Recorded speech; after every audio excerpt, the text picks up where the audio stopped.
Okay, so this is Masechet Shevuot Daf Chav Daled Amud Aleph. We are in the Babylonian Talmud, the tractate of Shevuot, vows, and we're on page 24a. We're going to start in the center here. So in the center, we're looking at the words. The words on the last word on the left side, the left line, the left side, the last word on the line, on 1, 2, 3, 4 lines down from the top of this page. It says here, the Tanya, as we learn in a Braita is a Tanaic source or Tanaitic source, from the time of the Tanaim. Rabbi Shimon says, Ha'ochel nevela b'Yom Kippurim, one who eats nevela on Yom Kippur, patur, is exempt. Obviously it's forbidden, but he's exempt from punishments associated. What is nevela? Nevela is the animal that died. So we know that in Jewish law, according to the Torah, in order to eat animals, they have to be kosher animals, but also we have to shech them. If they die, that is called nevela, and that is usur. It's forbidden to eat that. And one who would eat a kazait of that, an olive's worth of nevela, which nowadays would translate to approximately 1 ounce of nevela, then you would be chayav the punishments. You'd be liable the different punishments associated with them, whether they're spiritual punishments or punishments that could actually happen in court, whatever punishments the Torah actually says. So here, this is the main case. We're going to focus on the Rashi and the Tosfos here because we're going to get into the topic, as is the title of this video, Ein Isur Chal Al Isur. There's a famous concept in halacha, in Torah law, that an Isur, a prohibition, cannot manifest itself upon an existing prohibition. That's called Ein Isur Chal Al Isur. It cannot be activated. It is not activated. So Rashi is going to talk about this idea. Why are you patur? Rashi explains. Why are you exempt? Rashi says right here, patur. Why are you patur from eating nevela on Yom Kippur?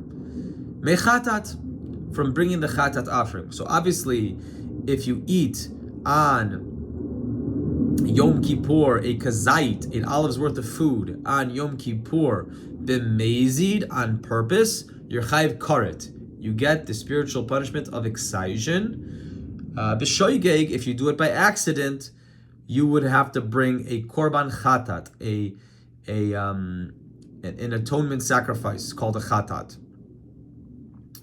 So why would you be patur from that chatat? If you ate nevela on Yom Kippur, says Rashi, de lo ati karet, because you don't get karet de Yom Kippurim. You don't get the karet that is associated with eating an olive's worth of food on Yom Kippur. Why? V'chayal al isur nevela, because it wouldn't establish itself. It is not activated on top of the prohibition of nevela.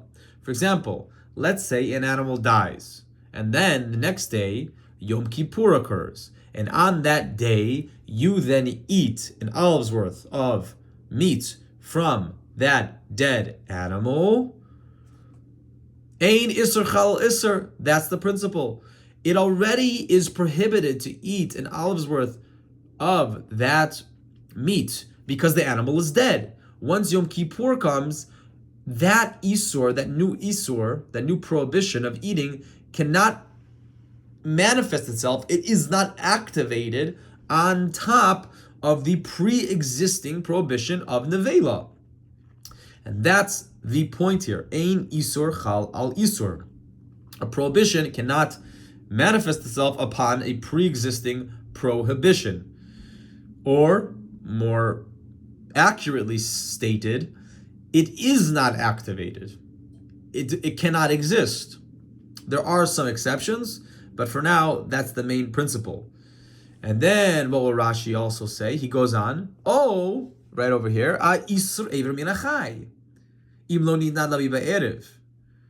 so for example, let's say the animal died on Yom Kippur. Rashi explains, even though the animal died on Yom Kippur, still you would be patur. Why? That makes no sense. If it died on Yom Kippur, then the pre-existing prohibition of eating on Yom Kippur came first. So really, the karet punishment, or the chatat punishment, you have to bring the atonement sacrifice of Yom Kippur for eating Yom Kippur comes first, and that pre-exists it becoming an avela because it died on Yom Kippur, after Yom Kippur started, and so therefore, really you should be chayev, you should be liable. You should be liable to bring the atonement sacrifice if you ate it accidentally, if it died after Yom Kippur began. And Rashi explains, but no, still in this case you'd be exempt because there is another pre-existing isur of Eiver min hachai, eating the limb from a live animal.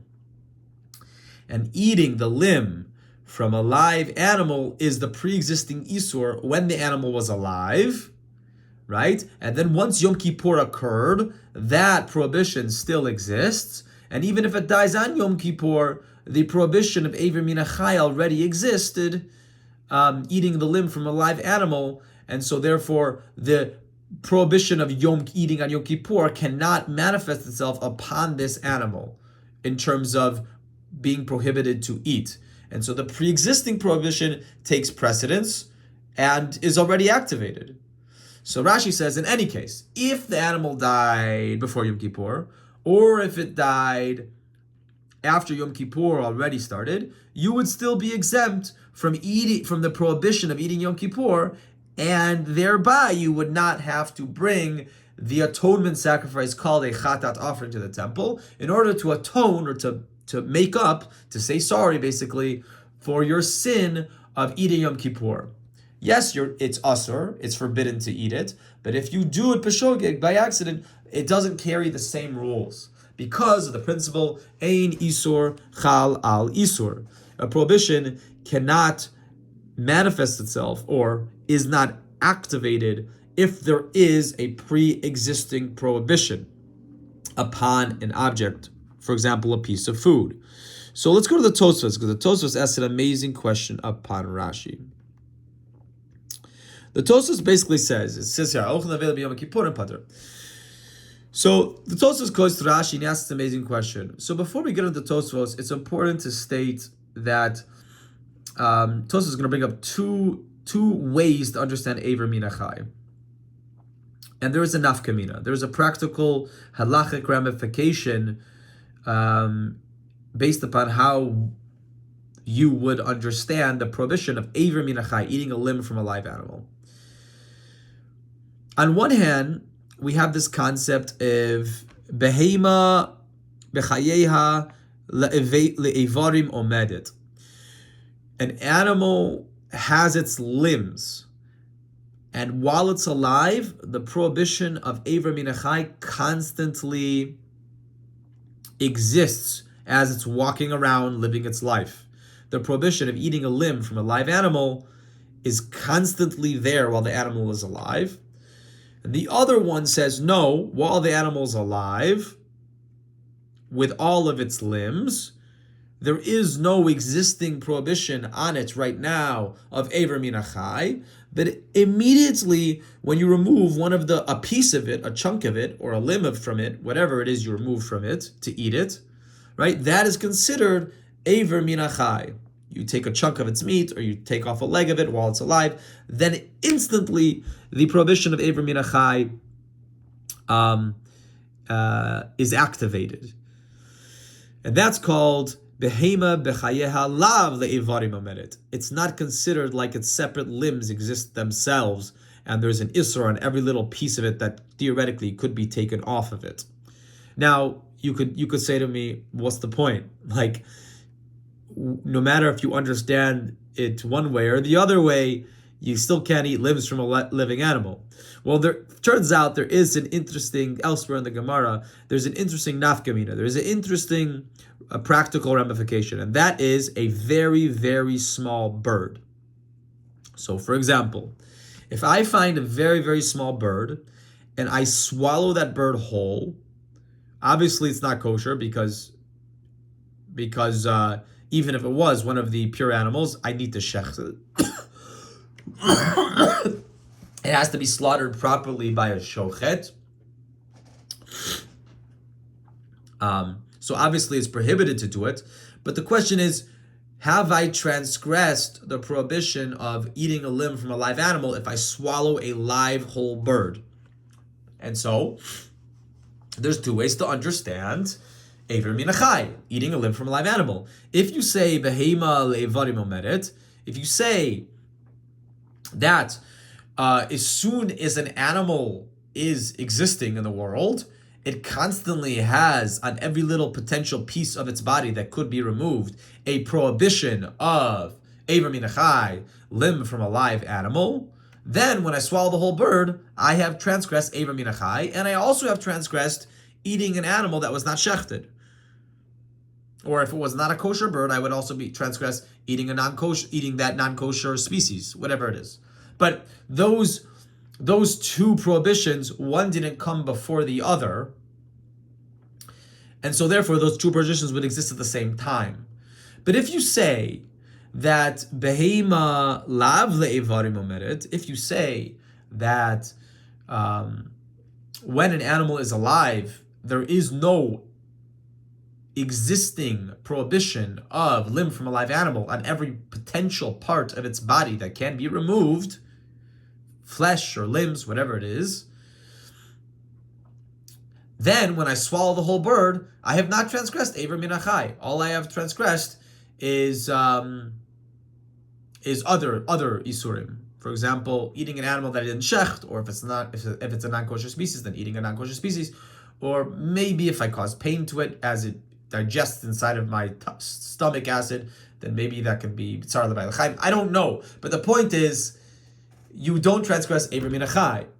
So according to the idea that the prohibition of limb from a live animal constantly exists from the moment the animal exists throughout its lifetime, then I have transgressed eating a limb from a live animal when I swallow the bird whole. And if we say no, there is no existing prohibition that is activated immediately, instantaneously, from the moment the animal is existing throughout its whole life of prohibition of limb from a live animal, then when I swallow the bird whole, I haven't transgressed that. It's only once I remove a piece of it. But if I swallow a whole bird, then it wouldn't be a transgression of Eiver min achai. So there's two ways to understand Eiver min achai. So the Tosfos, based upon these two ways of understanding Eiver min achai, has a question on Rashi. So the Tosfos says the following: Mitoch Perasha Kuntras, right over here. Mashma de Airi afilu benitna bla biyom kippurim. So the Tosfos says when Rashi was giving his explanation, Rashi explained that when Rabbi Shimon in the Gemara said that one is exempt from eating nevela on Yom Kippur, Rashi says the case is a case of whether the animal died before Yom Kippur or whether the animal died after Yom Kippur has already begun. And Rashi explains, because in the first case, where the animal dies before Yom Kippur, then the prohibition of nevela exists before Yom Kippur. The prohibition of eating a Yom Kippur exists once Yom Kippur arrives. And so therefore, ein isur chala isur, the prohibition, a new prohibition cannot manifest upon a pre-existing prohibition of nevela. And so therefore, you're patur from the prohibition of eating Yom Kippur. You're exempt. Obviously, it's forbidden, but you are exempt from the, as we said before, the different punishments and atonement sacrifices. And Rashi additionally said, and if it was nitnabla after Yom Kippur has already begun, then it's the problem is you have the isur of Eiver min achai, and Eiver min achai already exists. Limb from a live animal already exists, and so therefore the new prohibition of Yom Kippur can't exist upon the pre-existing prohibition of Eiver min achai. But Tosfos has a kasha.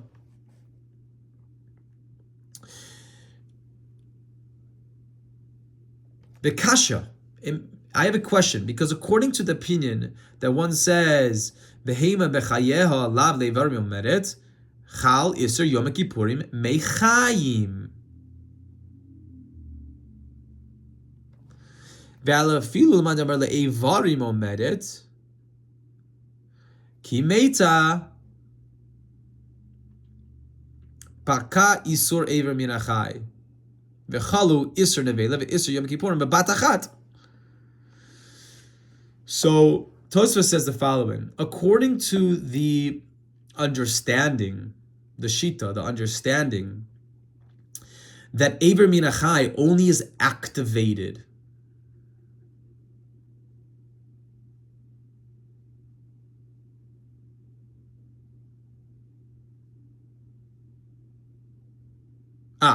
that Ever Min Achai always, according to the shita, the understanding that Ever Min Achai, eating a limb from a living animal, always exists from the moment the animal exists, even before its limbs have been separated from its living body.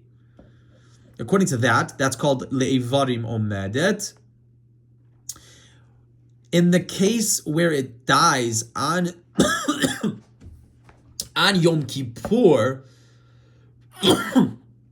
the prohibition of Yom Kippur and Nevela happen instantaneously together. And so therefore you shouldn't be patur. You shouldn't be patur.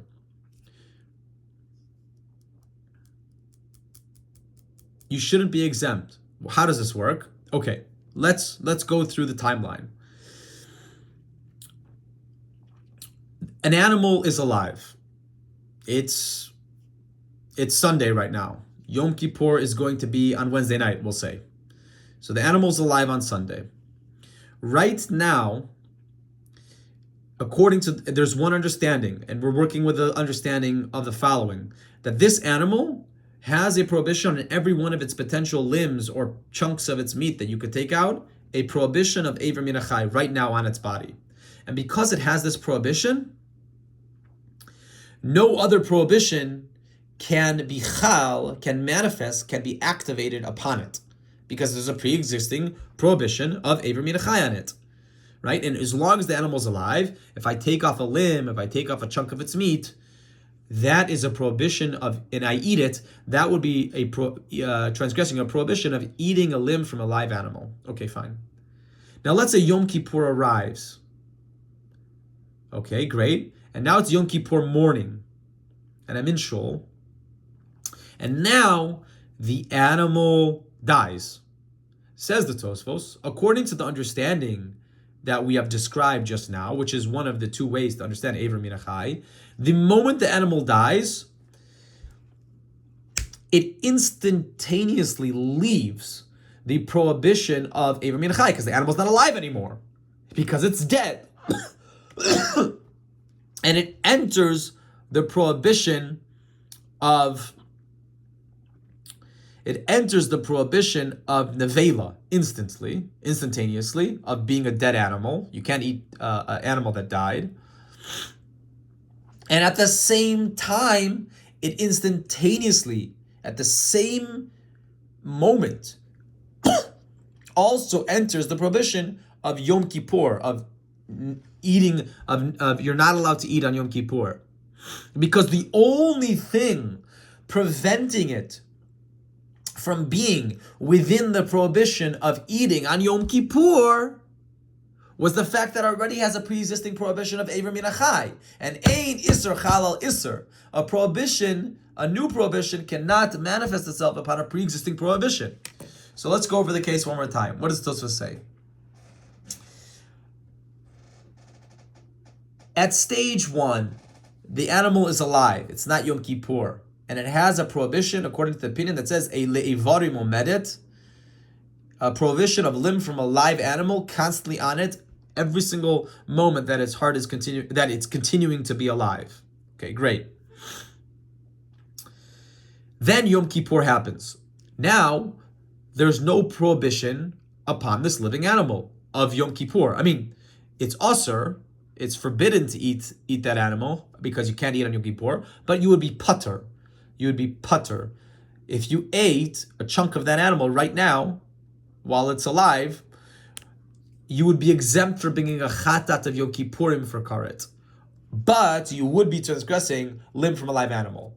For we say, limb from a live animal is the prohibition that exists first. That's the prohibition that takes precedence. The second prohibition can't be activated, which is the prohibition of Yom Kippur, which Yom Kippur started after the animal was already alive. Great. Then it dies on Yom Kippur. Instantly, says the Tosfos, at the moment that it dies on Yom Kippur, it instantly leaves the prohibition of limb from a live animal, because behold, it's not alive anymore, it's dead. And at the same exact moment, instantaneously, it enters the prohibition of you shall not eat in Yom Kippur. And because both of the prohibitions come bebat achat, exactly at the same moment, then we say, Kain Isur Chalal Isur, and now you can be liable for two Isurim, you can be liable for transgressing two prohibitions, because they happened instantaneously at the same time. Their existence of these prohibitions instantaneously occurred at the same time. The prohibition of thou shalt not eat an animal that died, nevela, and the prohibition of thou shalt not eat on Yom Kippur, they happen instantaneously. So according to that opinion, how is Rashi correct that even if the animal died on Yom Kippur, that still Rabbi Shimon in the Gemara would say that you're patur from bringing the chatat, the atonement sacrifice, for eating on Yom Kippur? B'shoigig, inadvertently. So Tosfos goes on and he explains an amazing answer. He says the following.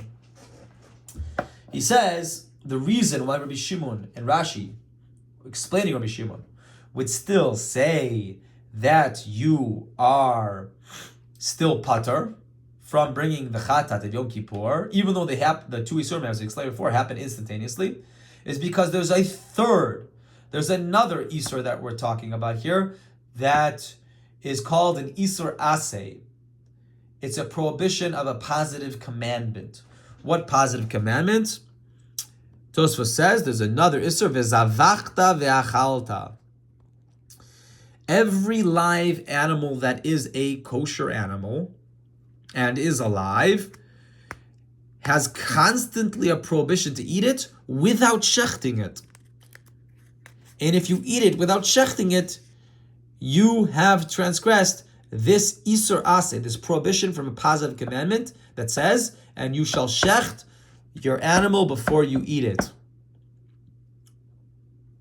As the Rambam explains in Hilchos Shchita, when you want to eat meat, you have to first shecht the animal properly, in a kosher way. And so now when we reanalyze the timeline, we see that from the moment the animal was existing in reality, it has this prohibition upon it of you shall shech the animal. And if you don't shech the animal, you have transgressed shechting the animal. It's called a prohibition from a positive commandment. And that's the pre-existing Isur.